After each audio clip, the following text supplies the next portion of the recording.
房东亲妈住的楼着火，我劝他去看看，他却扬言天大的事也不能耽误收租，还认为我是为了逃避交房租才骗的。直到医院打来电话要他去认领伤者。王叔，你妈房子炸了！别说房子炸了，我妈炸了也不能耽误我收租。我正在出租屋里吃泡面的时候，房东王富贵突然破门而入，手里攥着电表，眼睛瞪得像铜铃。小张，你这个月电费超了5度，5度！你知道现在电费多贵吗？1度6毛2，5度就是3块钱，3块钱。我嘴里还叼着半根泡面，看着他因激动而颤抖的八字胡，心想这老头要是把这份热情用在正道上，早就是国家电网的劳模了。王叔，3块钱我转您微信。转什么微信？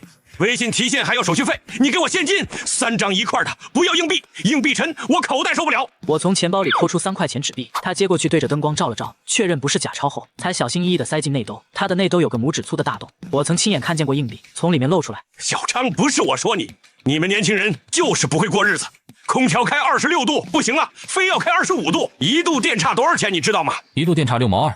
错，差的是人生态度。我王富贵活了50年，从来没用过空调，夏天扇扇子，冬天裹棉被，这才是咱们的传统美德。我看着他满头大汗的脑门和手里那把破破烂烂的蒲扇，沉默了。这栋楼是上世纪80年代的筒子楼，没电梯，没物业，墙皮掉渣，水管生锈。但王富贵把租金从800涨到了1500，理由是地段升值，对面开了家沙县小吃后。对了，下个月房租涨了，1800一个月。王叔，这房子都漏雨了。漏雨？漏雨好啊，免费洗澡。我年轻的时候想洗都没得洗。他转身走的时候，老年机从内兜的洞里掉了出来，正好砸在我们口铺的毯子上，没有发出声响。我一时间没注意，继续吃泡面。等那个老年机响起全损版的最炫民族风铃声，我才注意到。我赶忙上前拿起手机接通。富贵，你快去看看咱妈住的房子。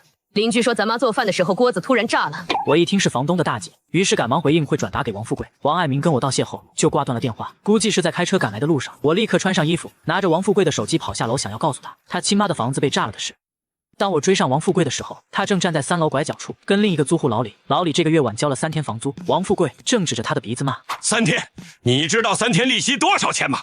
按银行贷款利率算，1天5/1000，3天就是1/1000，1000块房租就是1块5，1块5。老李还想辩解，只有1块5就不要计较了。结果王富贵听了直接跳起来：1块5不是钱，积少成多。你1块5，他1块5，全楼30户，1个月就是135，1年就是1620。我挤进人群，把手机递给他。王富贵怒气冲冲地看着我，指责我竟然敢偷他的手机。王叔，手机是从您口袋里掉出来的，先别管这个了。刚才您大姐打电话说您妈住的房子炸了，让您赶紧去看看。王富贵闻言气得吹胡子瞪眼，指着我就是一通祖宗18代的花样问候。你这孩子会不会说话？你妈才炸了，我妈健康着呢。我看你就是想逃房租是吧？我跟你说不可能，你要是不想租，就收拾东西滚蛋。你不租，有的是人想租。考虑到王富贵母亲人命关天的事，我没跟他计较，只是一个劲地劝说他去看看，宁可信其有，不可信其无。若是没事还好说，但万一真出了事，得不偿失。我大姐要是真打电话，怎么不打我手机，反而打你手上？我看你就是想要算计我。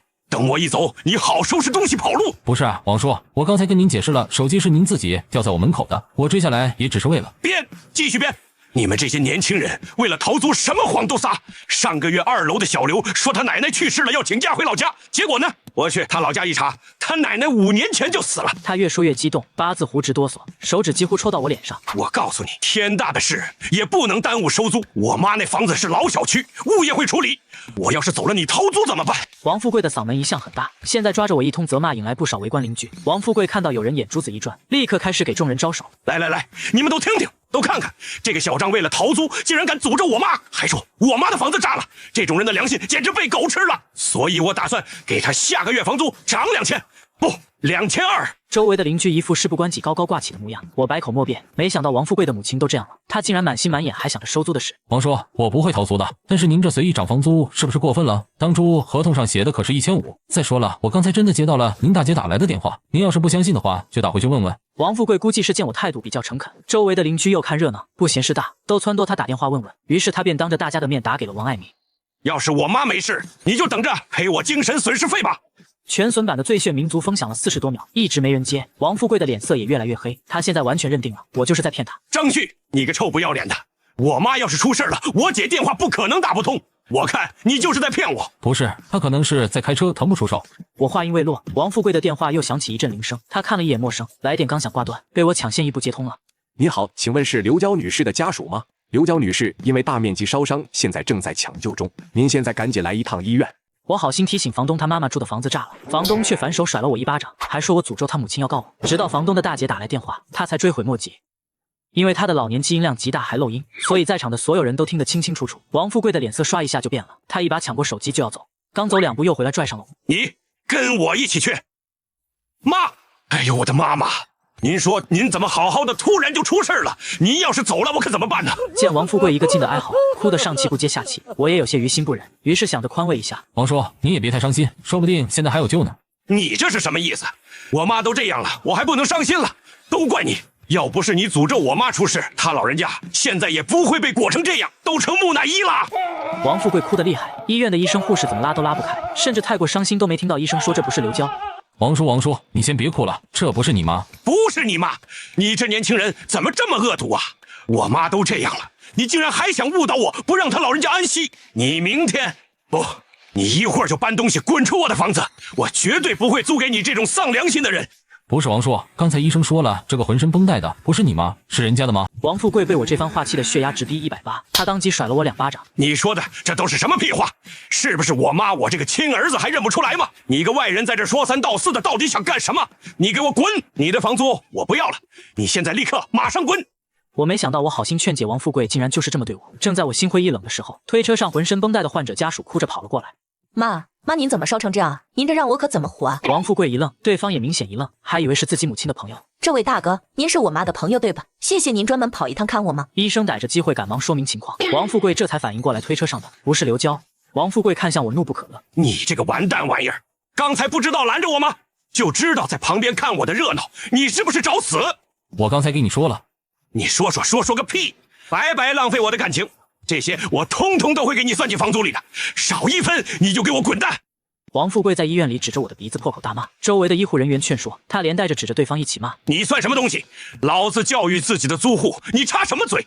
不是说我妈在这儿吗？骗我是吧？我知道了，这是你们串通好的，就是故意把我骗来医院，让我哭错认之后好逃租是吧？好啊，原来你们打的是这主意。王富贵越说越生气，转头抄起一旁的电话就砸向我，我没反应过来，当场就被砸得眼冒金星昏倒了过去。可即便如此，王富贵也没消气。你干什么？还想着讹我？我告诉你张旭，今天就是天王老子来了，你骗我这事儿也得赔钱。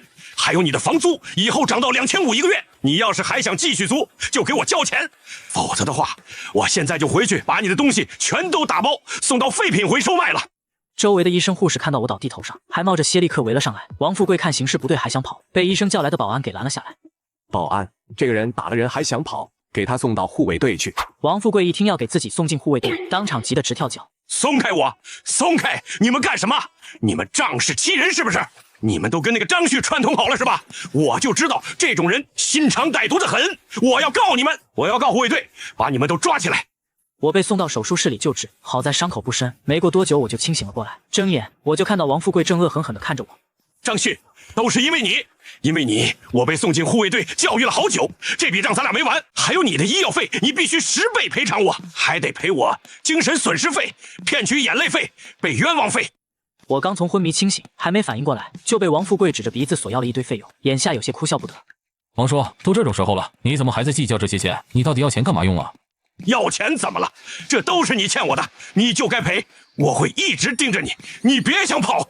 王富贵的手机突然响起一阵铃声，他拿起来相接，但是刚才因为挣扎的时候，手机从内兜掉出摔了一下，现在按键全都失灵了，接不起来。还有我的手机，你也得赔500块。看王富贵焦急的模样，我猜测应该是王爱民给他打的电话，于是勉强将我的手机递给他，想让他用我的手机给王爱民回一个，别是有什么急事。结果王富贵看到我的动作，一把拍开我的手，我眼看着我的手机在空中转了180度，然后重重摔在了地上，碎成了2半。干什么？想用你的破手机换我的手机？门都没有！必须赔钱，500块1分都不能少。我看着我刚买不久的手机碎成了2半，心都在滴血。正想说什么的时候，病房门被猛地一脚踹开，一个女人风风火火的进来。王富贵，你怎么在这？咱妈都转到 ICU 了。房东母亲房子炸了，我好心提醒她，却砸了我的电脑，剪碎我的衣服，甚至还向我索要精神损失费。这一次我不忍了，反手一个举报电话，将她送进了执法队。王富贵被王爱民的喊叫吓得一愣，手中的老年机还在嗡嗡作响。王爱民拉着王富贵就开始哭诉：“咱妈都转到 ICU 了，医生说要准备40万手术费，你快跟我去看看。”王富贵一听到40万，老年机直接从手中掉落，铃声随之停止。妈全身大面积烧伤，再不手术就晚了。你不是靠着房租攒下不少钱吗？快点拿出来，卖房子也得凑出来。王富贵腿一软，直接跪在地上，他有些心虚的不敢看王爱民。我没钱。不可能，你怎么可能没钱？我不管，就算你要买房子，也必须给我凑够40万。王富贵现在手上的确没钱，他的钱全都被买了股票，根本取不出来。我靠在病床上，正在惋惜我的手机。王富贵突然转头瞪向我，眼睛里像是要喷出火来。都是你，都是因为你！要不是你不早告诉我，我妈出事，我妈能烧成那样吗？这40万你赔！他冲过来一把揪住我的衣领，直接将我从病床上拽了起来。我头上的伤口因为王富贵的动作2次创伤，纱布上渐渐渗出血来。张旭，我妈出事都怪你，所以你必须给我负责，别想着装死逃脱，赶紧赔钱！都这个时候了，王富贵还想着跟我要钱，我都已经无语了。王爱民不由分说的将王富贵拉去了 ICU 看刘娇，病房内只剩下我一个人。因为刚才伤口崩开，我现在头上的伤口一跳一跳的疼。医生进来给我重新包扎，说我轻微脑震荡，还需要观察。鉴于王爱民在王富贵一直没什么时间来找我的嘛，等我伤养的差不多可以出院的时候，王富贵的母亲刘娇也已经脱离了生命危险，转到了普通病房。我刚办理完出院手续，正打算回家的时候，正面碰上了来给刘娇送饭的王富贵。他看见我饭也不送，两手一扔就冲上来。你竟然敢跑，钱都没赔你就想着跑，我就说你这种人心最黑了。因为王富贵的动作和大嗓门，我们又是在医院的大厅，瞬间就吸引了不少人围上来，大家不明所以的小声议论。王富贵看到有人便开始指着我怒骂：“大家都看看，就是这个人，看着人模狗样的，实际上坏得很。就因为我给他涨了几百块钱的房租，他就诅咒我妈出事，结果当天我妈的房子就被炸了，人还差一点救不回来了。”周围的人一听，纷纷开始指责我的恶毒。我想辩解，却根本插不上嘴。王富贵越说越激动，后面直接哭嚎起来。你们都给我评评理！你说这人怎么能这么恶毒？我当时去找他收租，他不给钱，还偷走了我的手机。他明明知道我妈出事了，却不告诉我，害得我差点错过我妈的手术。而且我刚才来医院，他见着人就说是我妈，我上去一通哭诉，结果那人根本不是我妈，都是因为他我妈才进的医院啊！现在手术费要40万，40万！王富贵这一通颠倒黑白混淆，是非给我哄得一愣一愣的。我甚至还没想好怎么反驳，众人的唾沫星子都快要把我淹没了。一会儿说我臭不要脸，一会儿说我心肠歹毒，还有人指着我骂我是白眼狼。我看着王富贵那副声泪俱下的模样，气得浑身发抖。我深吸一口气，试图让自己冷静下来。王叔，明明是你自己手机掉在了我家，我已经跟你说了，是你自己不相信，还说我是为了逃租找借口。可是每个月的房租我都是按时支付，都已经租了半年了，我为什么要逃租？因为我给你涨房租，你心里不服气，而且你当时根本听不进去我说的话，一心只想着收租。我提醒你，你妈房子炸了，你当时还说就算你妈炸了也不能耽误收租。周围人一听，风向接着变了，齐刷刷看向王富贵。王富贵眼神闪躲，但依旧梗着脖子将锅全都甩到我身上。我懒得跟他计较，就想赶紧回家。门口的保安看到我们围在一起，赶忙上前劝阻。王富贵这才愤愤捡起地上的饭盒离开。等我回到家后，看着手里破碎的手机残骸，又回想起王富贵颠倒是非的话语，我有一瞬间在犹豫要不要重新找个住处。但是眼下最重要的还是先去买个新手机。我立刻去附近的手机店买了一个新的手机，因为没办法网上支付，所以我只能先去一趟银行取现金。这一遭下来，花费了我不少时间。等我回到家之后，却发现门外一地狼藉，我的衣服、电脑、证件等等全都被扔在楼道里，像是垃圾一样堆成一堆。我快步走到房门口，却发现门锁被换了。我敲门没人回应，我打电话给王富贵，他也不接，我只好先把自己的东西收拾好，顺便叫来了修锁师傅开锁。结果打开门，眼前的景象让我血液凝。不，我的东西被砸烂了，电脑屏幕碎成蜘蛛网，衣服被剪成碎片，书也被撕得粉碎，连我母亲的遗像都被摔在地上，玻璃框4分5裂。就在这时，王富贵提着锤子出现在我身后，表情一脸得意。张旭，你不是不还钱吗？那你也别想好过。我就半天时间不在家，王富贵将我的东西全都砸得稀巴烂，尤其是看到母亲的遗像，压抑已久的情绪彻底被击溃了。我嚎叫着冲上去，一拳砸在他脸上，王富贵被我打得踉跄后退，鼻血流了出来。张旭，你竟然还敢跟我动手，我要告你，我要让你在护卫队里待到死！我冷笑了一声，将母亲的遗像拿在手里，眼神冰冷地看向王富贵。王富贵，咱俩谁会在护卫队待到死还不一定。你什么意思？你随意涨房租的税钱上报执法队了吗？王富贵闻言，脸色瞬间变了，手里的锤子也一个不稳掉在地上。你胡说什么？我按时缴税，1分不少。王叔，我在你的手机短信上看到了执法队发来的消息，说你这10年的租金收入都没有申报，让你尽快补缴税款和滞纳金，共计400多万。王富贵腿一软，他嘴唇哆嗦着，八字胡像秋风中的落叶。你怎么拿到的？你忘了，你的手机不小心掉到了我家，我当时看见也没想着当回事，但你现在越做越过分，那我也就没什么必要袒护你了。我捡起地上被撕碎的合同拼在一起，露出最后一页的签名。还有这些合同，霸王条款方面涨租，随意扣押金，每一条都违法。王富贵不可置信地指着我，哆哆嗦嗦了半天，却一句话没说出来。我耸耸肩，原本王富贵要是不将我的东西砸碎，我还不会把事情做绝。现在的结果全都是王富贵咎由自取。王富贵咒骂了我几句，跑出了房间。我既然决定要扳倒他，便开始不遗余力。我先是联系了其他租户，将他们手里的证据聚到一起。而且因为王富贵收租每次都只要现金，所以从来没开过发票，那就更不可能缴税。我将所有租户的合同收齐，他们有被王富贵涨过房租的，有被扣过押金的，有被赶出来没拿到违约金的，还有被王富贵打过、骂过、威胁过。有人甚至被王富贵以房屋损坏为由，扣光了整年的押金，却连一张正规的扣款说明都没拿到。这些年，王富贵靠着这套老房子，用霸王条款压榨租户，赚的全是黑心钱，却从没想过纸终究包不住火。我带着整理好的所有证据，找到了相熟的律师，将厚厚的一叠合同和租户们的口述笔录摆在他面前。律师逐条翻看，眉头越皱越紧。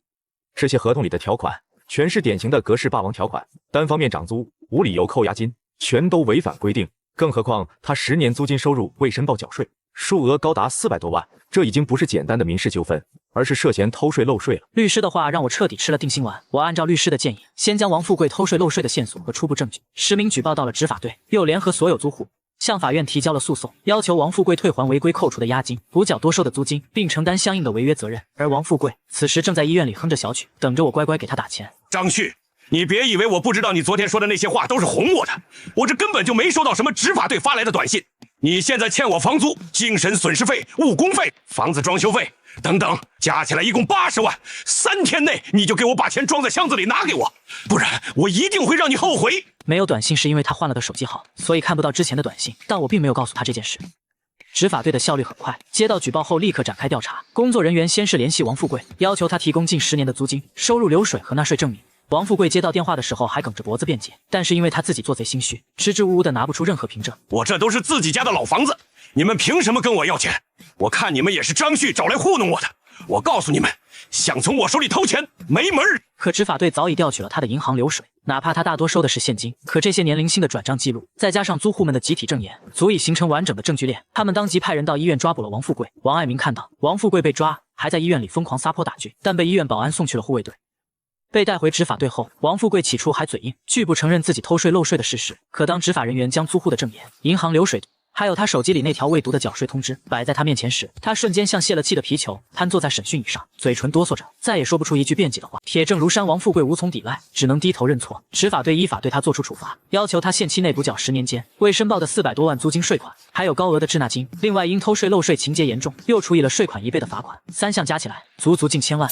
这近1000万的款项对于抠门了一辈子的王富贵来说，无疑是天文数字。他这辈子靠着压榨租户赚的那些黑心钱，全都被他放在了股市里，根本拿不出这么多钱来补缴罚款。而限期一过，执法队便将此案移交至上级。王富贵因涉嫌偷税漏税罪，将会被上级执法队关押30年。而另一边，我跟几名曾被王富贵压榨过的租客，也终于领到了补偿金。虽然因为税款和罚款占了大头，我们每个租户拿到的赔偿并不算多，但看着欺压我们多年的王富贵终于自食恶果，被关了进去，再也不能作威作福，所有人的心里都憋着一股解气的劲。后来没过多久，得知他母亲因为知道自己儿子被关进执法队的事，气急攻心，没救过来。执法队里的王富贵得知消息后追悔莫及。